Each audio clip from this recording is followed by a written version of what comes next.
पता था match fix है। जिस तरह साइफर केस का फैसला दिया गया, इसका अंदाजा नहीं था। शाह महमूद कुरैशी। पाकिस्तान तहरीक इंसाफ के रहनुमा शाह महमूद कुरैशी ने साइफर केस में मिलने वाली सजा पर कहा कि हमें पहले ही पता था कि मैच फिक्स है। जिस भोंडे तरीके से फैसला दिया गया, इसका अंदाजा नहीं था। अडयाला जेल में सहाफियों से गुफ्तगू करते हुए शाह महमूद कुरैशी का कहना था, हमें अपने डिफेंस कौंसल खड़े करने नहीं दिए गए। मेरा 442 का बयान लेने से पहले जज ने अपना फैसला सुना दिया। पाकिस्तान की तारीख में इस नौयत का सियासी केस नहीं चला। जुल्फिकार अली भुट्टो का जो फैसला हुआ, तो इससे भी 2 कदम आगे चले गए। हम इस फैसले को हाई कोर्ट में चैलेंज करेंगे। शाह महमूद कुरैशी का कहना था, तहरीक इंसाफ के साथ बेवफाई करता तो डार्लिंग होता। सजा के बावजूद मेरा ज़मीर मुतमईन। हमें पार्लियामेंट से बाहर रखने का मंसूबा बन चुका।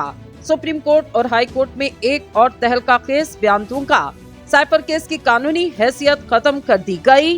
स्टेट डिफेंस काउंसिल ने मुझे बताया, ऐसी ज्यादती कभी नहीं देखी। साबका वजीर खारजा का कहना कि साइफर के बाद मौजूदा अमेरिकी सफीर ने मेरे साथ 2 मुलाकातें की।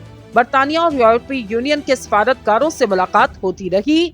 साइफर से सफारती ताल्लुकात खराब होते तो ये लोग मेरे साथ क्यों मुलाकातें करते रहे। हम अपनी वकला टीम की कारकर्दगी से मुतमईन। हमारी सजा के फैसले का रद्द-ए-अमल 8 फरवरी को अवाम वोट की सूरत में देंगे। इनका कहना कि हम एहतजाज नहीं करेंगे, कानूनी जंग लड़ी जाएगी। अडयाला जेल अपनी ख्वाहिश से आया हूँ।